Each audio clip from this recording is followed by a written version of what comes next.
Okay, here we go. What month is this? July? Yeah. Okay, brilliant.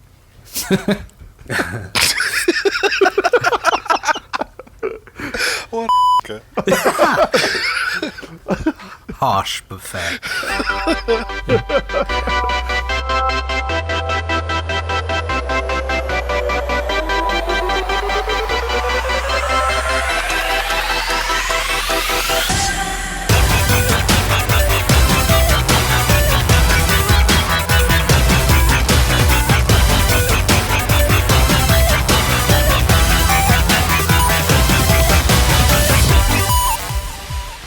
Hello and welcome to the AVForums gaming podcast for the month of July. Fellas, we got new music. What do you all think? I like it. Yeah, it's worked out well. I haven't listened to it yet. Well, after I heard everyone else shout that it came through at about 100 decibels or something, it burst everyone's eardrums, I thought, I'm not listening to that. I'm sure I'll hear it when it's on a podcast. Joining me, as always, is Mark Botwright. Hello, Mark. Hello, Steve. Also joining us is Ben. Hello, Ben. Hello. And also, of course, as always, Leon Mathews. Hello, Leon. Hello. The housewife's favourite. Where do you get these figures from? How many housewives do you speak to? I was doing my weekly shop and someone stopped and said, I'm a big fan of the show. And that Leon, he just sounds so dreamy. Oh, yeah. There you go. That's what I do. I did pass her your email address. Excellent. I'll have to sift through it, see if I find it amongst the many. Leon, it looks like you got your wish and there was a massive Microsoft U-turn. Tell me, did someone grant you one single wish that you could cash in, or was it just pure luck? Hey, it wasn't my wish, to be quite honest with you. It's super weird.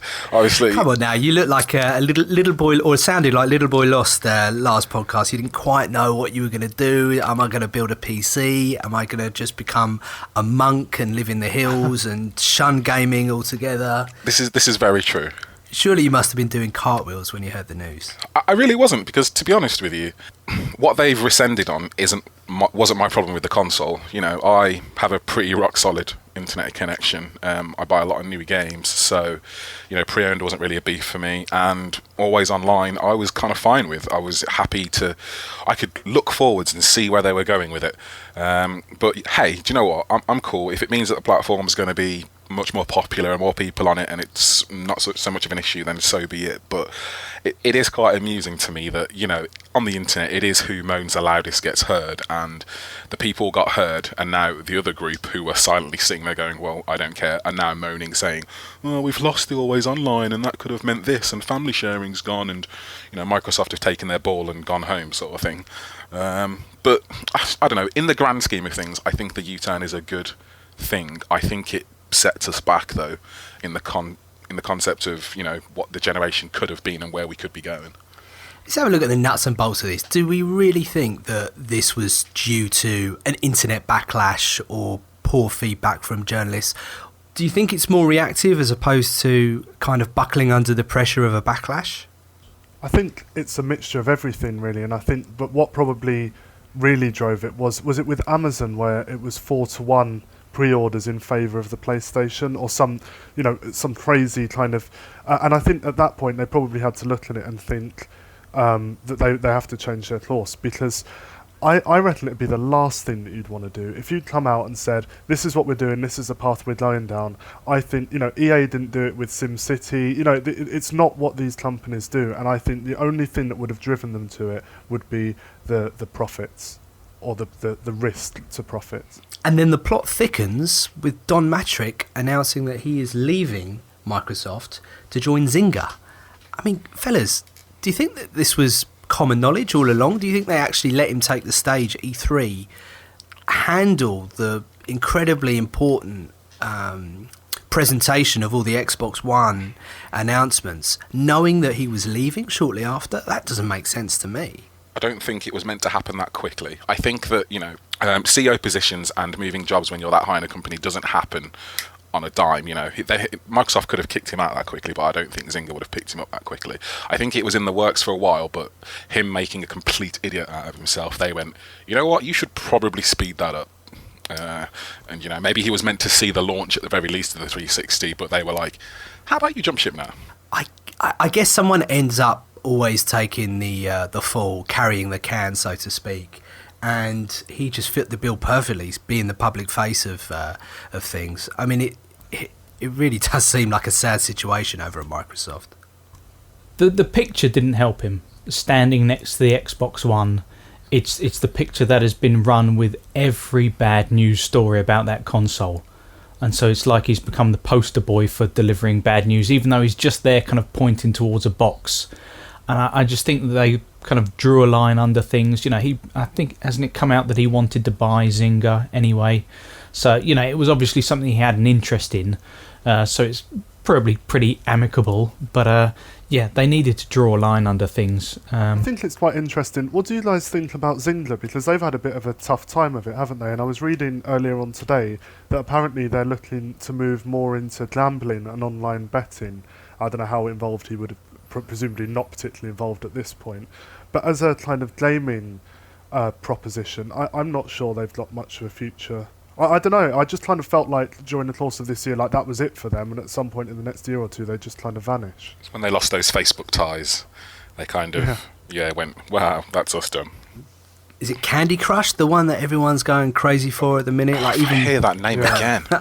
Amazingly, I've managed to avoid it, and I have no intention of ever even, you know, finding out what it involves. But the whole microtransaction thing, I mean, it always seems like a bit of a hustle to me. The only time I ever really hear about microtransactions is when someone's just developed some kind of habit and, you know, spent their mortgage on microtransactions, or, you know, buying the farm or whatever it might be. I mean, I think it's probably the future. A bit sad to say, but you know, there've got to be different economic models out there. I think if there's one thing that you could say, perhaps Microsoft tried too hard to find, was a way to kind of break out of the current model, which is, you know, ever increasing budgets and then kind of people complaining that you've only sold a few million copies when, you know, you wanted to sell 5 or 6. You know, you can't have, you know, studios making losses when they've sold, you know, into the millions. It just seems absurd. And so, you know, you've got to find a way around that, and that's why we've seen kind of advertising creep in and the like, and microtransactions. So I suppose, you know, with companies like Zynga, even though they, you know, they occasionally fall flat, they're at least kind of generally tied into that social network idea of continually trying new things and tying themselves to different sites. Just on the microtransactions thing, though, I really dislike them, but I think I might like them more than DLC, because I think, at least you know, normally when you go into something that's got microtransactions, what would be expected from those. Whereas there are games that come out now where you're effectively being sold an incomplete product, not fully aware of the fact that it's incomplete at the time that you buy it, and then it's supposed to be topped up by additional payments as you go on. And I've got a real problem with it, because I want to pay once. I want to pay once and know what I'm getting. And I think that I think that DLC often gets missed out when people talk about these ways in which companies try and exploit the sort of the paying public. But I really think DLC is a problem. Give us an example, mate. Name and shame. Well, I think because I'm predominantly a single player type player, and I've never bought any single player DLC, so I'm not really in a position to give specific examples. But there is DLC for almost everything. There was DLC for Dishonored, wasn't there, that I was quite interested in. I would have been interested in just having that as part of the game, but I didn't do it. But I think what about the Batman? Batman with the Catwoman. So I had Catwoman with it when I got it because I had the code. That was more of that's more of an anti-used game measure, wasn't it? Because you got the Catwoman code when you bought the game, but if you resold it, you would have used the code. It wasn't worth it, in my opinion. Anyway, I didn't really like the Catwoman sequences, but all of those, yeah. Well, they just weren't very good, and they were poorly placed in terms of the plot. That you'd be playing as Batman, something cool would happen, and then suddenly you'd be Catwoman 4 times, or whatever it was through the game. But I think the same goes for map packs, where I don't think it is true that they just kind of ongoing, that they're developing these things on an ongoing basis all of the time. A lot of the time I think these things are done in advance, very, very cheap to produce because you're using all the same assets, and you just pump this stuff out and charge people for it every time, and I think it's exploitative. Season pass seems to be the new the new trend to get you signed in. I think, bringing you back though, the thing that bothers me about microtransactions is that I'm going to totally describe this in the wrong manner, but it almost relies on people's degeneracy to just be suckered in and just, against their better judgment, just buy and spend money on ridiculous things. And some people will have a problem. Some people won't know when to stop, and they will get into the wrong headspace and just spend silly amounts of money on things that they really shouldn't be. And I think that's what I have a real problem with. You know, in the same way that people have a problem with gambling, you know, they just can't help themselves. I'd say there's two types of ways that they exploit people. One of them is exactly what you said. That kind of compulsive, you look at it and you think, I want it. That's sort of the Valve model, isn't it? That's what they did with Team Fortress 2 to an extent. I mean, no one is kind of off limits to criticise anything Valve does. But I do, you know, that was kind of what they went for. But then the other type is the pay-to-win kind of thing, where you buy stuff that's going to level you up or, you know, improve your standing in the game. And that's kind of a laziness tax, I suppose. I totally agree. I think I mentioned that, you know, some podcasts ago, where it's like, where do you draw the line? You know, why can't I just pay a flat fee and just watch the end the end sequence of the game? Yeah, I think that's right. Just to U-turn back to Don Matrick for a second. Do you realise that he started a game company when he was 17? No, I had no idea. Yeah, Distinctive Software, which was then acquired by Electronic Arts, and then that's when he got absorbed into the corporate Borg and started running things. I had no idea. I mean, look, the guy's clearly had a long career in the industry, and do you know what? I think it's totally unfair that you know, he has had to carry the can in this way, because he leaves pretty much with his reputation in the Tatters. Yeah, in tatters, really.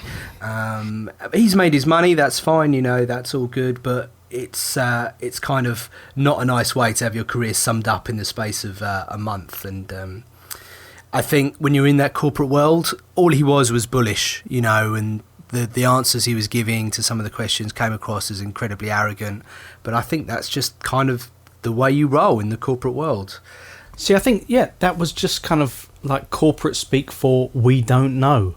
You know, ultimately, I still think that Microsoft have kind of ended up just behind the curve in developing this new console to try and get it out at the same time as Sony, because they know that, you know, they achieved parity by getting that year's head start, by getting it at a cheaper price point, and so therefore the 360 was the console everyone had to buy.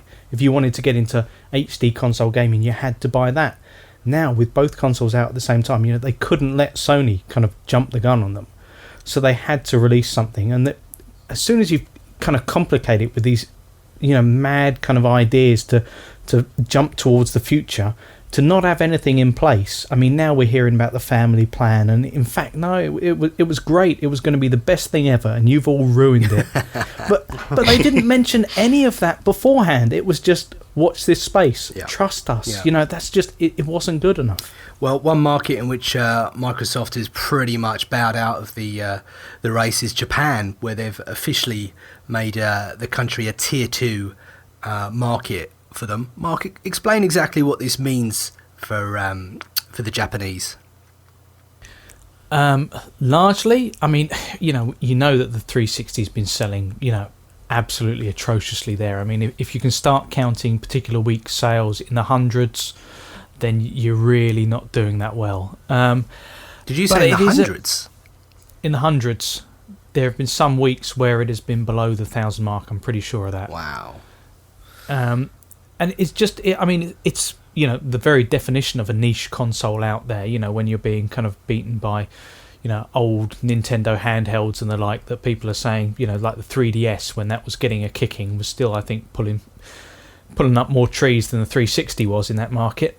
But the fact is that it is kind of the home of gaming, so it really does seem like this odd time to completely split, as if, you know, if anyone was genuinely scared that the Xbox One was going to be just this kind of content portal, that it was going to be tailored towards kind of US centric games, that it was going to be a bit more of that, you know, in quotes, dude bro experience of shooters, you know, pulling out the Japanese market isn't going to, you know, allay any of those fears now, because all the kind of niche JRPGs. I mean, the 360s had some great shoot 'em ups and some kind of really cult titles, and to just kind of say, well, we'll release it at a future date, 2014, and by and large, it doesn't seem like they're going to be plumbing any money into that market anymore. It just seems a bit of a, they're conceding defeat. Yeah, I think it shows another PR kind of, not own goal, what's a better way to describe it?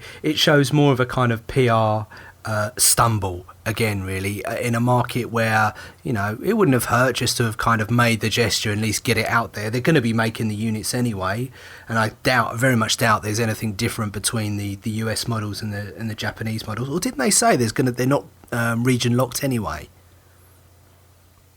Well, the games, originally it was going to be, whether it was going to be IP locked and the like. So, but yeah, now it should be pretty much free. But I mean, there were lots of kind of controversies about like CD Projekt Red, that they would be, they showcased Witcher 3, but yet at the time of launch they wouldn't even be able to play their own game in their own country where they're developing it. That kind of madness. Yeah. But the US market is kind of a safe bet for Microsoft, don't you think, Leon? Yeah, it totally is. That's where their bread's buttered, and that's, like you say, all the Dubros are there, so that's where they made their money. But to be honest, I don't really blame them from tapping out of Japan. They gave it a good go with the 360. I mean, I'm looking at a list of JRPGs on the system. I don't play them, but I heard that they were good. Blue Dragon, Lost Odyssey, Tales of Vesperia, Eternal Sonata. They did a good job of they tried to appeal to the Japanese market. For some reason, the Japanese, well, not for some reason, but they simply do not want to buy Microsoft's console. Well, what do you think is it they're just really loyal to Sony, or is it a cultural thing, sticking with what they know? Let's be honest, America isn't their favourite country. So, I'm sure that plays into it somehow. They just simply don't want to buy it. Maybe they are loyal to their own consoles or whatnot. Who knows what the reason is? But the bottom line is, it ain't being sold in that country. But so it seems a strange argument to me. I'm not disagreeing with you, but I'm sure they all love their Windows PCs, right? They're not all Linux users, are they? No, and it's massively Americanized in some ways, I think, in places like Tokyo. You kind of wander around and there's a lot, it's obviously very American or Western influenced. You've been?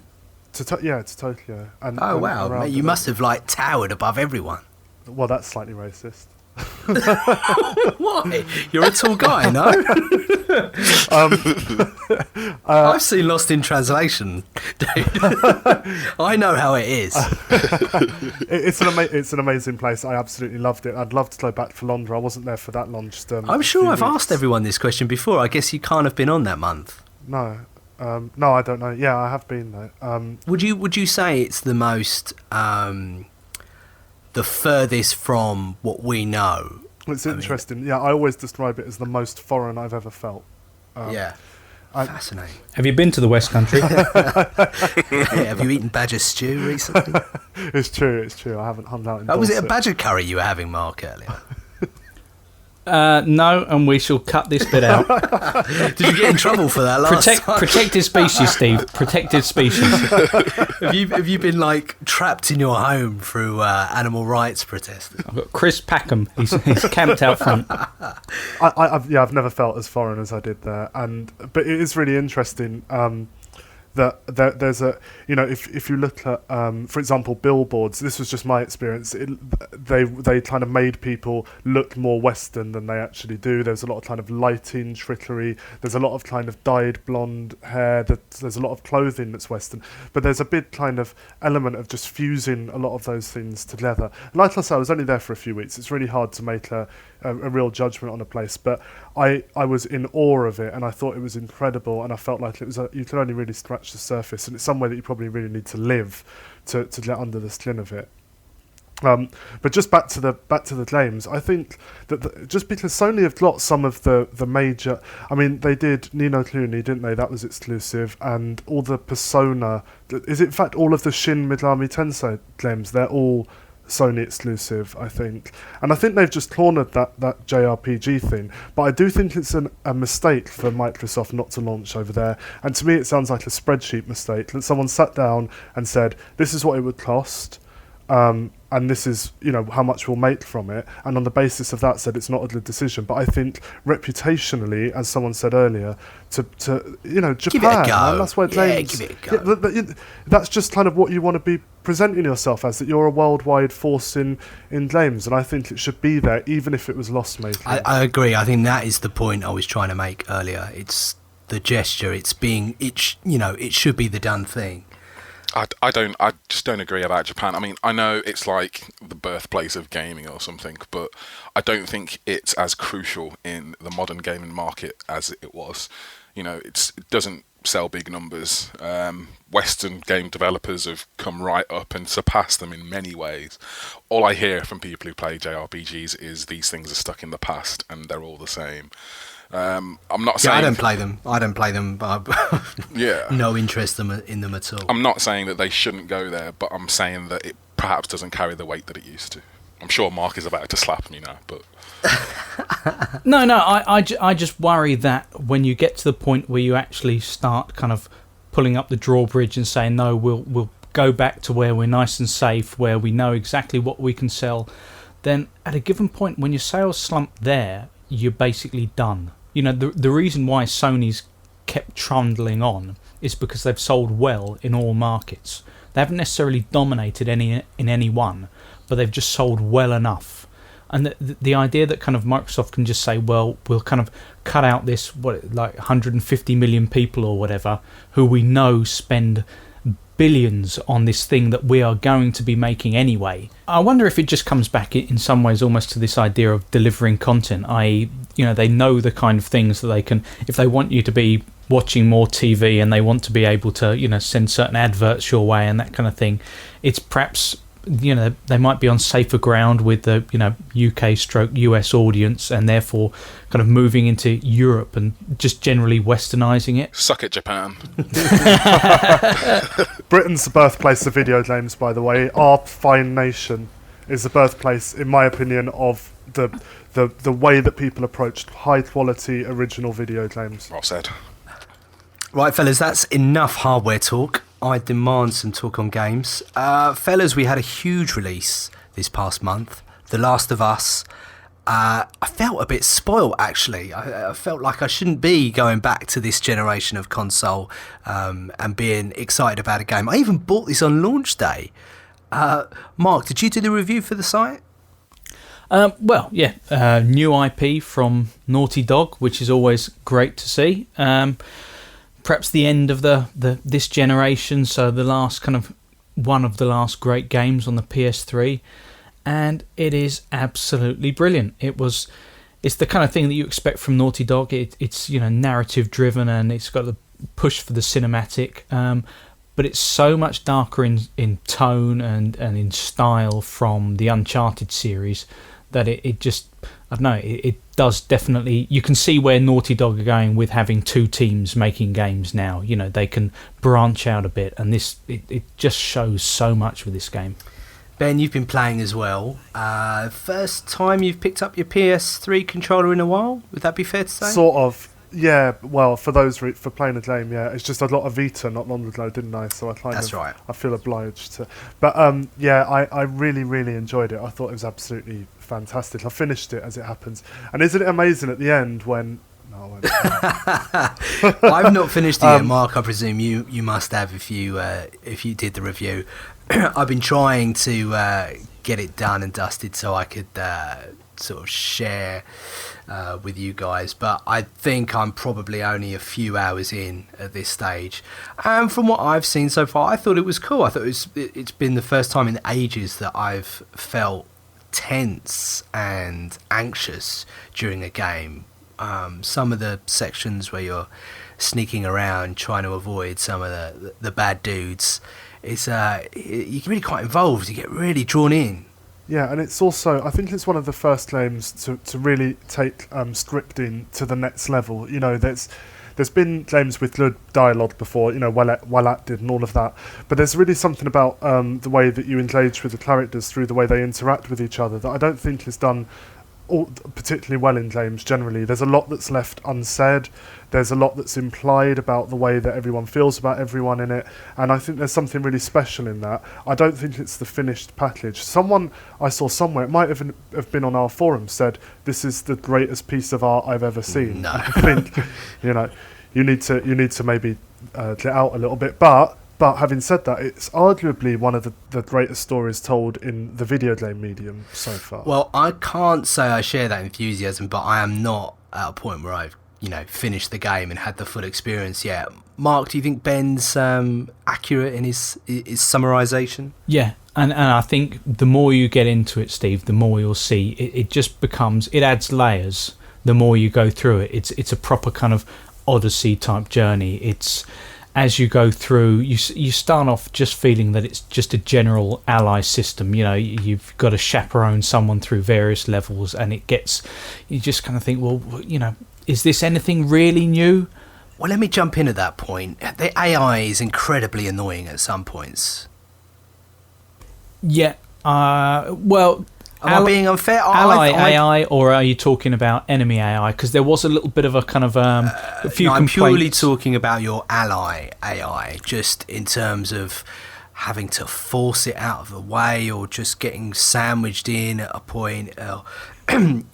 For example, you might be sneaking around somewhere and you would just do the perfect manoeuvre, avoid being seen, and then your ally just kind of runs out into the middle, looks around, stays there, jumps back out the way, and it's kind of... It didn't trigger any problem in the game, it didn't alert any bad dudes or anything, but it definitely takes you out of that tension that it works so hard to build up. I think it was quite a good design decision on their part, though, that perhaps given the way the AI is, the ally AI, it's impossible for your allies at any point to alert enemies. And I think, although, yeah, you're right, there's a definite kind of immersion question there, I think overall it's the right thing, because it would be absolutely disastrous for the game, I think, if every time someone was standing up when they should be crouching down, it kind of triggered an attack. So I think basically they did the best with what they had. Right, that's a fair point. Yeah, I mean, it all comes back to the idea of balancing story against gameplay. And they could have tightened up gameplay, but it would have meant that, say, if your ally AI was so perfect that they could run off to a far corner or something like that, you'd basically be left so alone in battle that it would kind of cut off that tie between the two lead characters. The whole point was that they were supposed to be kind of within a stone's throw of each other all the way through the game.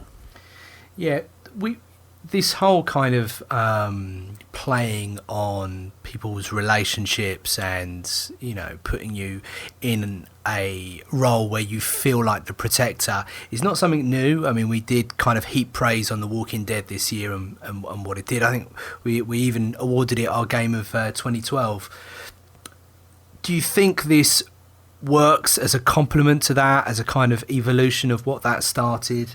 Or do you think it doesn't quite do it as well? I think it's kind of an evolution of the way that games stories are told in games. So, go back a few years to when you first had these kind of real big AAA polished graphics kind of thing, and generally your heroes are kind of blokes, sort of solid, and then over time with things like Red Dead Redemption and with definitely The Walking Dead, and now with this, you've got the male character still really tough, still able to kind of shoot all the people that you have to shoot to prop up, the gameplay of a certain type of game.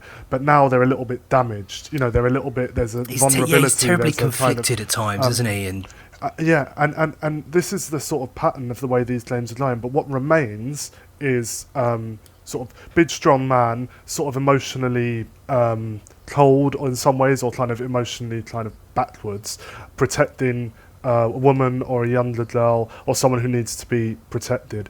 And what it's interesting, one of the ways that I think this bit has actually been done better is in Enslaved Odyssey to the West, which was out a few years back. Got sort of decent reviews but a bit middling, and the two characters in that, it was similar. So there's big strong bloke and a kind of smart quick woman, but their relationship was actually a little bit more sophisticated than what The Last of Us is. But without going into spoilers, it's quite difficult to say. Yeah, I think I can say that one incident early on in the game, I think the commercials and the packaging and everything kind of sets you up thinking one thing, and then an incident happens which slightly goes against what you already thought, and I found that quite not emotional, but you know, it was definitely a moving scene anyway, at least. For me, I really wanted to mention this. Actually, I'm glad it's come up. The first half hour or so of the game is some of the best. It's just some of the best gameplay I've ever played. Or I don't know about actual mechanics, gameplay. Well, I absolutely adored it, and I adored it in particular because of one thing that happens, and that's when there's a point where you're running and you're trying to protect someone, and there's something that happens. I can't remember, like a zombie bursts out or there's an explosion or something, and without even thinking about it, I ran away from the danger. After only 10 or 15 minutes of playing something, I felt protective over a character in a game enough that it kind of bypassed my usual gamer reactions of run and shoot the thing that's kind of threatening you. I led it, and to tap into that, I think, is something really quite special. I thought it was brilliantly done. I don't think I feel as strongly about it as you do, but I would say that there are scenes in similar TV shows, in movies, which kind of depict similar events, and it worked as well as anything I'd ever seen it in. It really drew you in. It really set everything up, and I think it will go down as definitely a classic in terms of intro gameplay. It still relies on the whole kind of zombie conceit, though, doesn't it? At its core, I mean, the infected and the like, they're zombies by a different name. The whole premise behind it feels like it's sort of Children of Men, doesn't it? Through quite a large portion of it. That's a really interesting way of describing it. I hadn't really made that connection, but yeah, you take the themes of protection and the post-apocalyptic world. It's a good looking game as well. The vistas are quite wide, even though it does kind of feel like you're being funneled through certain areas. It's still great to just every so often stop and kind of drink it all in, so to speak. Can I drop a bomb yet? Let me guess, you're not interested. No, haha, I played it. Yeah. What? You've played it? I have. I literally. Wait, what? Before we started recording this podcast, I played the first hour of The Last of Us. Take that. Oh, Put that in mate. your pipe and smoke it. How do you feel about it? What do you think of your experience with the PS3 and with the Last of This is why I wanted to let you guys talk about it, because I'm going to start moaning about things, probably. But let's start with The Last of Us. The Last of Us, the opening's good. That is some opening right there. And obviously, you don't want to spoil it, but what you were saying about, Ben, about they're making you feel like you care about somebody. I don't have kids, but I have a sister who's like 10 years younger than me. So I guess that's kind of what I do, like with Clementine. I kind of see a lot of my sister in Clementine, or, similar to the way you would try and protect like a small girl, like you were saying. Like that is how I kind of relate to that situation. And they hit that note so hard, like ridiculously hard at the beginning of the game. It's really, really good.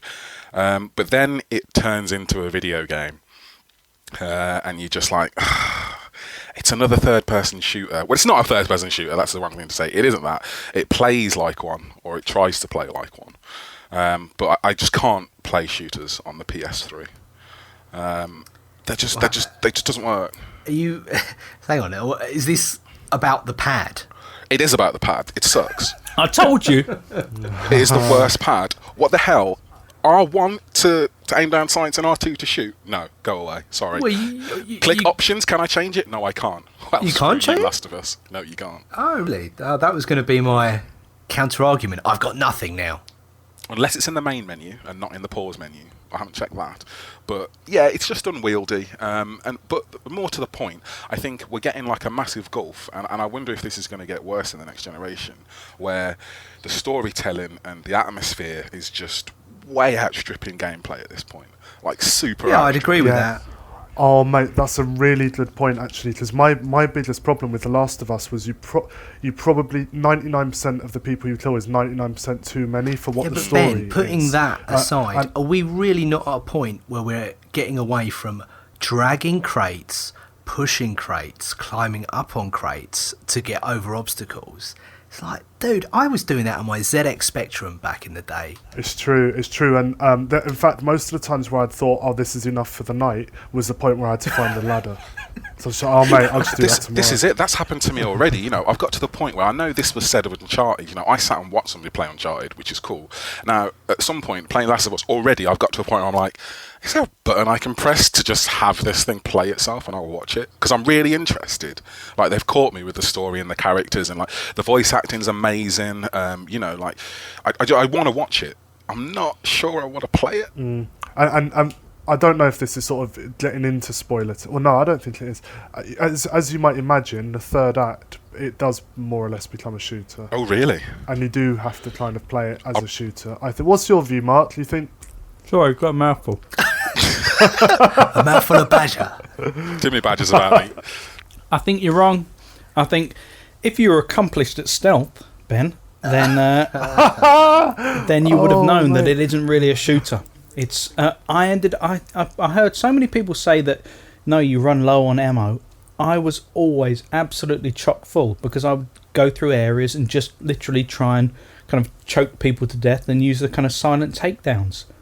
So much more satisfying doing it like that. And I think this is kind of where it is kind of stealth light, which is if you're not really into stealth games, it works really well to kind of draw you into that, to make you want to play it. It has none of the kind of that Metal Gear Solid moment of, damn, I've done it all wrong, now I've got to kind of start again from the beginning or something. I want to get through the level in a perfect way. You can absolutely peg it back to another position, get out a Molotov and just say, right, well, my cover's blown, now we crack out the guns. Isn't that just the Naughty Dog way, though? You know, kind of build it up and then just give you a massive shootout section towards the end. Yeah, it is. It is. You're right. What I would say, though, and to add to that, a really annoying, very, very random high difficulty spike shootout section. Yeah, and it wasn't quite as bad as the crazy stuff they've done with Uncharted, but yeah, I don't know. I didn't really feel, but for me it was kind of everything was swept clean anyway because, and this is completely spoiler free, I thought the ending itself was absolutely fantastic. Yep, I'd go along with that. I think it is one of those games where, like, if you're going to say, well, the gameplay isn't quite up there, or it's slightly unpolished, or it relies on standard kind of gaming wares, then you're kind of missing the point of what it's there for. I mean, if you're going to criticise it for that and knock points off, then you may as well knock points off every single game that's come out for having, poor stories or something, because you could always pick holes in that. I mean, even something like Bioshock Infinite. Now, I enjoyed that massively. I enjoyed it for the story, but and it was tight as a shooter. But just being tight as a shooter didn't really make it anything truly special. I mean, zipping along through the air, largely it was just, well, now you've just added another dimension to it. Now I'm aiming down rather than straight along on a flat plane. It was nothing revolutionary. Slide, man. It was what was revolutionary about that? It was enjoyable, but it doesn't have to be revolutionary, is my point. It doesn't have to kind of take out everything that made games fun beforehand.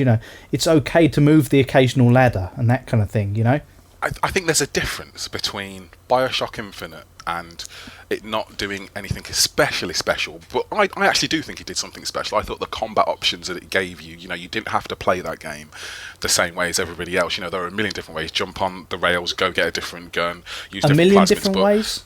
Okay, are there a million different ways? That's the point, which is you're funneled, it's an exaggeration. You're funneled to a point where you have to take out everyone. Now you can But use particular powers, or you can shoot it out or whatever. But you can still do that's exactly what something like The Last of Us says to you, which is, all right, well, choose stealth or choose shooting, or choose a little bit of both. But it's still funneling you towards. Yeah, exactly. It has to. No, but it funnels you in a worse way. It's just you've played the first hour. Okay, and how many ladders have I put up already? Is my point. Like, it's all about that pad. It's not all, well, actually, you know what? A lot of it is about the pad. But at the same time, let's say, all right, I'll close my eyes and imagine that I'm playing The Last of Us on the Xbox 360. I like it just as much, right? Like, okay, the pad is much more comfortable for me, and I can press left trigger, and the triggers are good, and they actually work. But ultimately, I'm still more interested in the story than I am at playing the game. Whereas Bioshock Infinite, I can say to you that even if that didn't have that story, I would have enjoyed playing that game. The problem is that the story is being able to tell a story in that way is a very recent thing. Being, for developers to want to tell a story in that way, but the gameplay elements of, like Mark was saying earlier, or Steve, the gameplay elements are the same gameplay elements that have been there for always. So to me, I don't think it's. I'm not quite sure I agree with you, Mark, that you say it sort of has to be that way. I just think that we need to rethink. Or developers need to rethink their approach to gameplay. Maybe there are just other ways, radically sort of genre-busting ways of being able to approach these kind of story-driven games without having to fall back on shooting. I mean, how many human beings do you kill in the course of that game? And like, if you're a normal, if it was a real-life thing, it's completely incongruous with the story that's being told, I think. What do they call it? Ludonarrative dissonance. It all. Oh my! Oh yeah, God. yeah.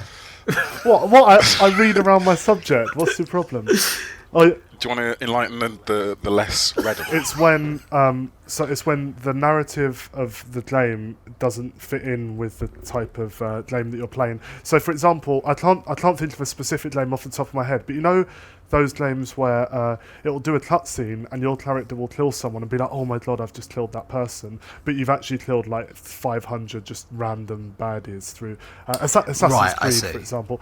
Or so like Spec Ops: The Line then. Yeah, it is, but Spec Ops: The Line's really good.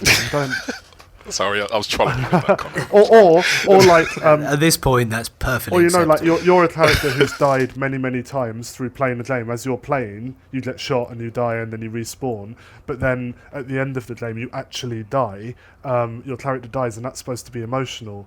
There's that mismatch between what the story is telling you through cutscenes, what your experience is through gameplay, and I think The Last of Us falls foul of that in some ways, and it's mainly for me because it does sort of come back to being a shooter. But it's not a thing. If I was reviewing it, I'd give it full marks. For me, any game which relies on dragging a crate so you can climb over it to get to the next section is just, never going to be anywhere near outstanding. I can sort of feel Mark glaring at us really angrily.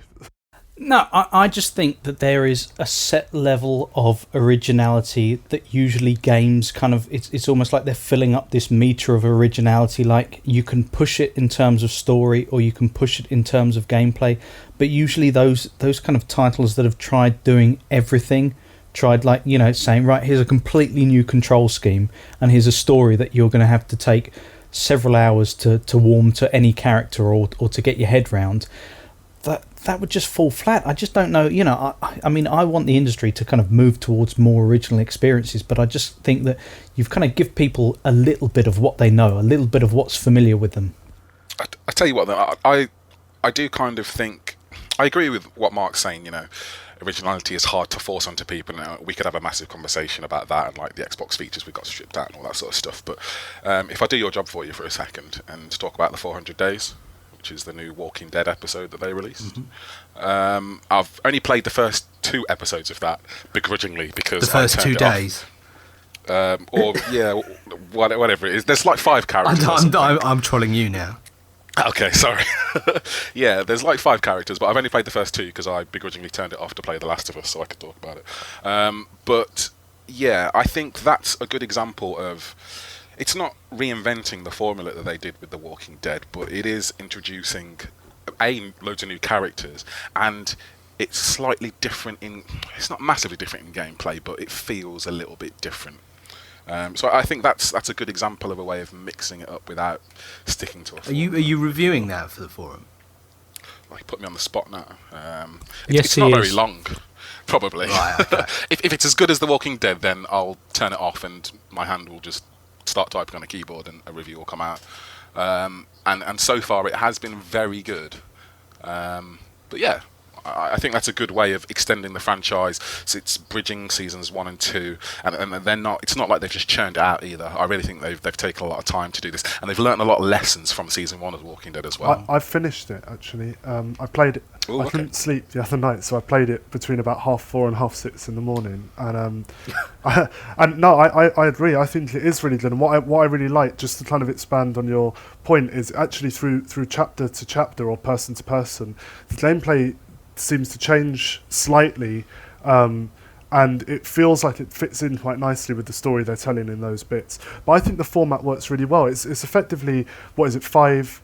I've forgotten now. Is it? There's 5 chapters, aren't there? 5 characters. Yeah, it's 5 characters. 5 essentially, characters, maybe about 20 minutes each or something like that. You know, it's a short story format, effectively, for a video game, and I think it's really nice. My only criticism is that for me, the end didn't quite. I thought there could have been more. There could have been more to it. But playing the game itself and the little stories, sort of vignettes, I thought was great. Yeah, I'll just, anything they do, I think I'll love it. I think I'm at that point. I'm with you on Telltale? Yeah, Telltale and anything to do with The Walking Dead specifically. With The Walking Dead, okay. Because it could have gone really wrong. It could have, yeah. Do you know what I mean? They could have just gone, oh, we've got like a massive seller, quick, just churn out another episode, whatever it is, just do it. But they've clearly thought about it, and they've clearly using it as maybe even a little bit of a test bed for season 2. Yeah, I think you're right. You know, trying out some ideas and stuff. And they've got balls as well, because you can play any of them first. So it's not like they're kind of leading you down a path with it. If one of those 5 chapters, or one of those 5 characters was weaker than the rest, there's a risk you choose it and think this is crap. But the fact is, they're not. They're all strong. They're just out there. Choose what you want to do it in the order you want to do it, and it's great. I really enjoyed it. I'm really pleased they've done it. Cool. And it should be said as well, some forum members were randomly emailed by Telltale to say, look, thanks for being an early purchaser of season 1. Here, why don't you have 400 days for free? Here's your code. Bosh. Wow, why weren't we? I was there with day 1 of that stuff, but anyway. Well, you do play on the Xbox, so I think it. Oh, I think, now we're getting I into think it. they were PC gamers, to be fair. Anyway, I'd quite like to hear Leon talk about State of Decay. are you reviewing that for the site? I have already reviewed it for the site, Steve. It is up now, ready to go. On the Xbox? What else? I'm painting myself into a corner here. I'm really not that bad. But yes, on the Xbox. First, I'll be honest, I've heard nothing of this game. In between Last of Us and Walking Dead 400 Days, it's kind of got lost somewhere, chewed off at the limb. Okay, well, I'll perk your ears up by saying DayZ versus GTA, which is essentially what it is. Okay. But yeah, it's a single player, open world, GTA-like world, but it's a zombie apocalypse.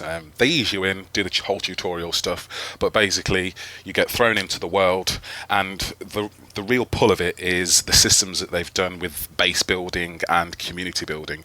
There's permadeath. If a character dies, they're gone. You switch to another person in the community and start playing them. You can go and get their stuff, but that's pretty much it. You've lost all the experience that you built up with that character. And in reality, you don't really play as a person. I mean, you could sit in one character and play the whole game, but you are actually collecting stuff for the community and leveling up your base and building like extra areas like medical bay or tool shop or extra beds, and you're going out and collecting new survivors. Kind of sounds a bit Minecrafty as well. Maybe, as in, it's not like you're not like literally putting up walls in your house or anything like that. It is like there are 4 areas in this place that you could build in, and there are 6 options that you can choose to put there, sort of thing. But it really is. It's more about, you know, zombies are everywhere, and I love zombies as much as the next person. I'm getting some zombie fatigue. Don't get me wrong. This takes it to the level where, you know, when you thought, what would I do in a zombie apocalypse, how would I run my community? You know, would I?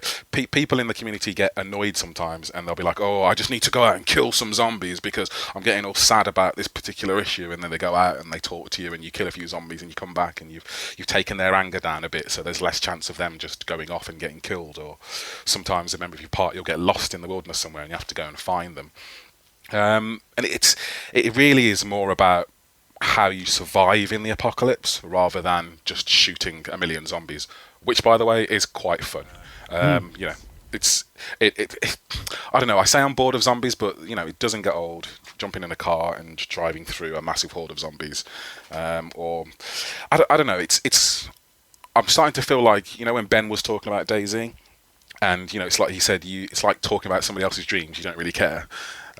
It's kind of like that. I've got a million stories where, you know, I was low on health, I was out in the wilderness, my stamina was down, so I couldn't really swing very well, I was out of ammo, but I managed to limp it home and deliver the supplies. Do you know what I mean? And it's just kind of that sort of thing. You really get an affinity with your characters, and when one of them dies, you feel it. That's the thing. And this is on disc or downloadable? No, it's Xbox Live Arcade. 1,600 points, which is totally worth it, I would say. Lovefilm? Is anyone a member? No, I cancelled it. They're terrible. I literally cancelled it last week, and I got put through to the dude, and the dude was like, "So what can I do for you today?" And I said, "Well, I'd like to cancel." And he said, "Okay." That's not going to happen. They make it really hard. He said, "Okay." He said, "I can see you're paying £5 a month. How about I give you the same deal for £3 a month?" And I was like, "Well, dude, I don't watch the discs. They arrive at my house and they sit there." That's the thing, isn't it? And then you feel guilty that you haven't watched them, and then you end up sending them back. They sit there, and I'll open it and I'll say, "Who ordered this film?" And my wife will be like, "Well, not me." And I'll think, well, maybe it was me, and then I just don't watch it, and I'm just paying money for nothing. So even when he offered it to me for £3, I was like, no, I don't want it. Cancelled it, signed up for Netflix. That's rubbish as well. No, it isn't. Oh, I was thinking about signing up for that. I go on there, I can't find anything. The search thing is like really poor. I tried to find Eurotrip on it. They don't even have Eurotrip. Have you done the DNS fix yet? Yeah, I did hear about this, so I should probably give that a go. They don't even have Eurotrip. Yeah, it's basically a client of mine was raving about a certain scene in it that they wanted kind of recreated for theirs. So, yeah. But that's your barometer of a quality service, is it? It's pretty bad, to be fair. Well, yeah, it's there for convenience, isn't it? You know, Eurotrip is not something I'm going to ever go and buy in HMV, or, you know, where else am I going to get it? I know, but I just can't burnt my imagine bridge with getting Lovefilm. indignant at that. It's like, they don't have Weekend at Bernie's too. This is terrible. I'm not sure about the sort of legality of this, so I'm just saying it's a thing that's there. But there's something called Media Hint that effectively does the DNS thing, but it's zero hassle. It's just a plugin for the browser. Oh, right, okay. And it opens up access to the US content of Netflix, and in addition you get Hulu as well. Oh, really? Yeah, that's well, I was going to media. say, I'm sure Netflix don't care. Well, I wouldn't use anything like that anyway, so Yeah, no, of course not. Do we know the timeline on the Lovefilm thing? Because I'm wondering how many people have got caught out with Microsoft backtracking. Because I'm sure EA did, because they were like, hey, online passes are going away, because, you know, we've seen the new Xbox and that's going to be always online. And then Microsoft backtracked, so now they're probably thinking, That is a great point. oh, what can we do? So did Lovefilm get caught out with that as well? And they went, oh, because, you know, we can't have used games anymore, our business with games kind of fell apart. And then Microsoft backtracked and they went, Oh, definitely. or I don't know. Is the timeline weird on that? Yeah, of course it is, because I guess for Lovefilm, new console is going to be a massive shot in the arm, isn't it? You think so? Very good point.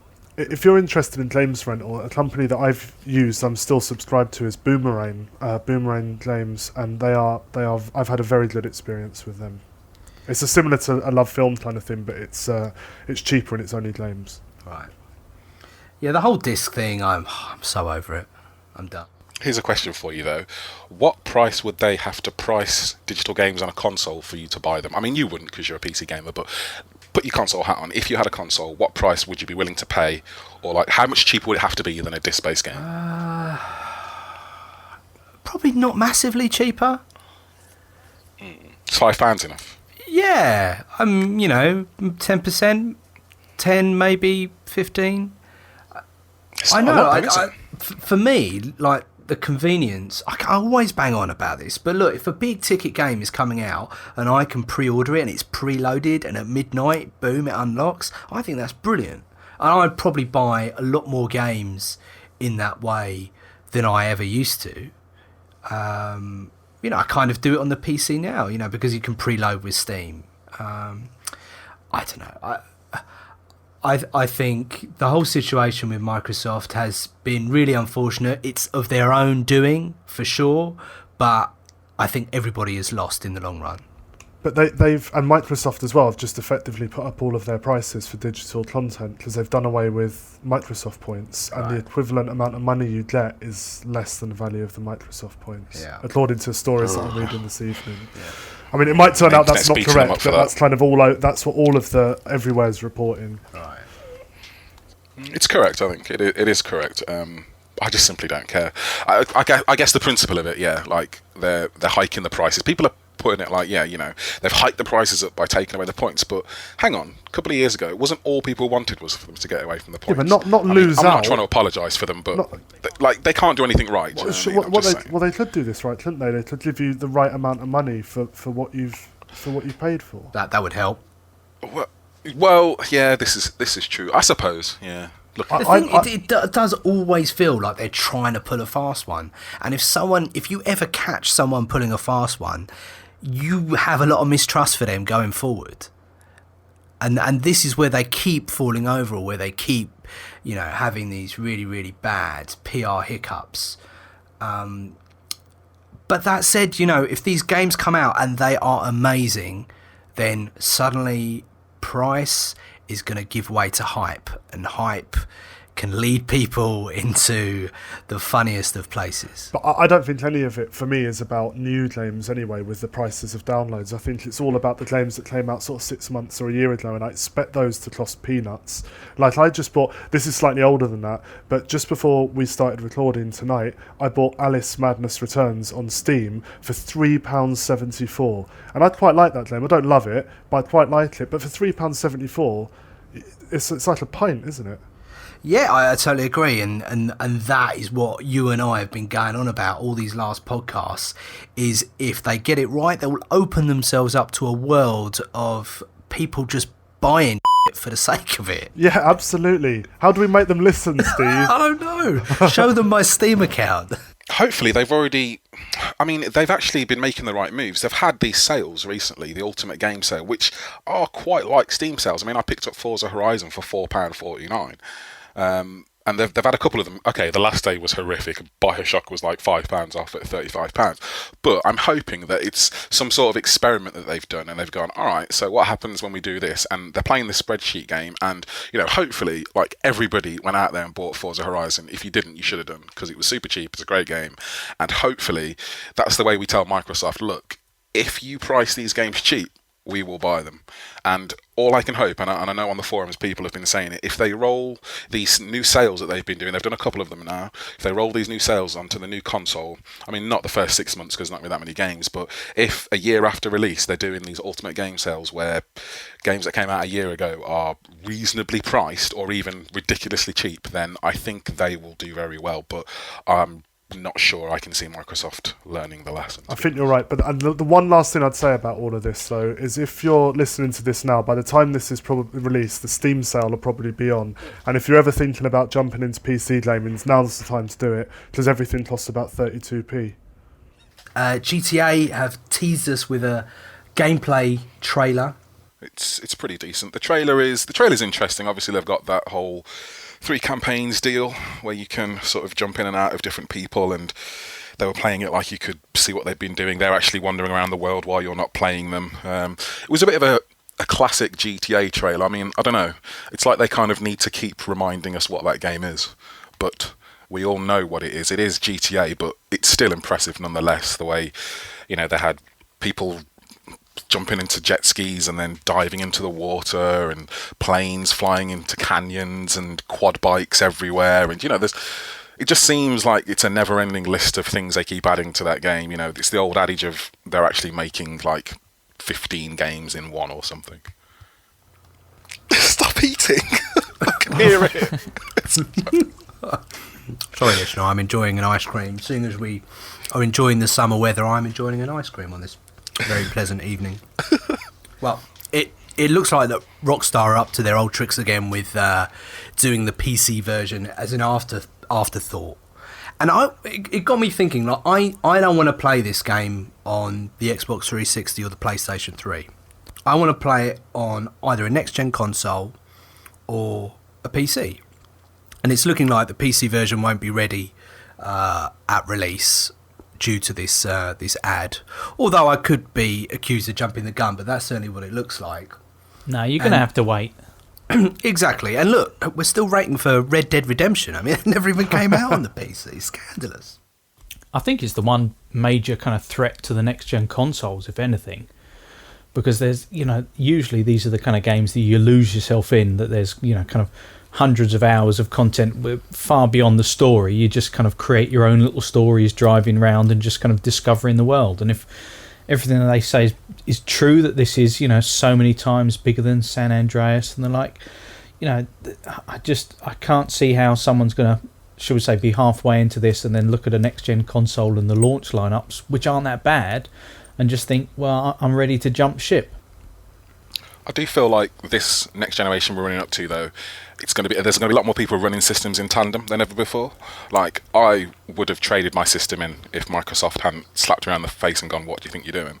And said that I can't play anything from the 360 on my new one. So I will be holding on to a 360. I was super shocked that this won't be on the next generation consoles. So yeah, I guess I'm going to have to jump back to GTA, but then again, I'm going to have to if I want to play any arcade games and stuff like that. I just wonder who's going to lose out on this. Is GTA going to lose sales because people are spending a lot of money on next-gen consoles, or are next-gen consoles going to hold out or lose out because people are just holding off because they've got GTA to play or something like that? I think it's no comment at the moment. I don't think anyone would be massively surprised to see, maybe in 9 months, a year after release, if you saw versions come out on the PC and the next-gen consoles, including all kind of DLC and that kind of thing. I don't think anyone would be majorly shocked by that. I'm actually looking forward to GTA now. Yeah, I can't wait. I was massively kind of just meh about the whole thing. And then when they showed the kind of, character switching and some of the cinematics and the like, I just kind of thought, like, the music sounds good this time as well. I loved 4. I thought it was brilliant. And so did I. There's something about that kind of, mission by mission, just kind of chipping away and revealing a little bit more of the story, and then. But if we're going back to the whole thing about, you couldn't be bothered picking up a ladder and moving it around. You felt that broke the last one. I'm talking about crates. Moving crates. Okay, that is unforgivable in this day. What, and age. You don't think in a post-apocalyptic world you think all the crates are going to be in the right place? Mark, of course they need moving, but no. I'm finishing this point. Okay, right. Okay, GTA 4. If you're going to knock The Last of Us for things like moving crates, GTA 4, right? Go to a phone box. Get a call, then go and meet someone. They're going to tell you who to go and meet then again. And then you're going to tail someone. Then after you've done tailing them for about 10 minutes, then the mission will actually start. And if you crash then you've got to go baback to the beginning again. It was such a long, drawn-out process, and there were too many missions I like that. I don't disagree, and I concede some of it was, a little bit painful at times. But they kind of had to teach you the driving mechanics, even if it was in the most unforgivable. It was padding. I don't mind that. I love the core game, but if they just get the autosaves at the right point or the checkpoints at the right point and just say, here's your mission, and then put me in that position, I don't care. I don't want to have to drive 10 minutes across an island to get somewhere that's really just been put there. Catch a taxi. Yeah, I know. I'm tight. In a game called Grand Theft Auto, you're complaining about having to drive around. Yeah, well, yeah, fair point. I tell you what, I was impressed with. Obviously, like, the best mission on GTA 4, I think everybody agrees, is 4-Leaf Clover, where you rob the bank and stuff. That was and they seem to, that was brilliant. Yeah, it's good. And they seem to have taken that to heart, and they've got the whole heist mechanic in there now, where you plan out your heists and stuff. And that seems like they're like, so you like 4-leaf clover? How about doing that all the time? So that definitely looks good. Before we wrap up this month's show, we just wanted to give a tip of the hat to games journalist and podcaster Ryan Davis, who sadly passed away last week. I think I can honestly say that he is the number one reason I was ever inspired to jump into the podcasting chair, and he'll be sadly missed. Totally. Agree. Totally. I mean, I've been listening and watching those guys since the days of GameSpot and How to Build a Bomb and then Giant Bomb and stuff. And, I listen to their podcast every week and watch videos on their site. So, I don't know those guys, but I feel like I know their personalities at the very least. And, I don't know, suddenly and tragically taken away far too soon. There's not a lot to say except thoughts with the family and all that sort of stuff, and it's a loss. Guys, thank you so much for your time. Massive thanks to Mark, as always. Cheers, Steve. Big thanks to Leon. Rate us on iTunes. And a big high five to Ben. Ludonarrative dissonance. And on that note, we will catch you next month. Do we have sick outro music now as well?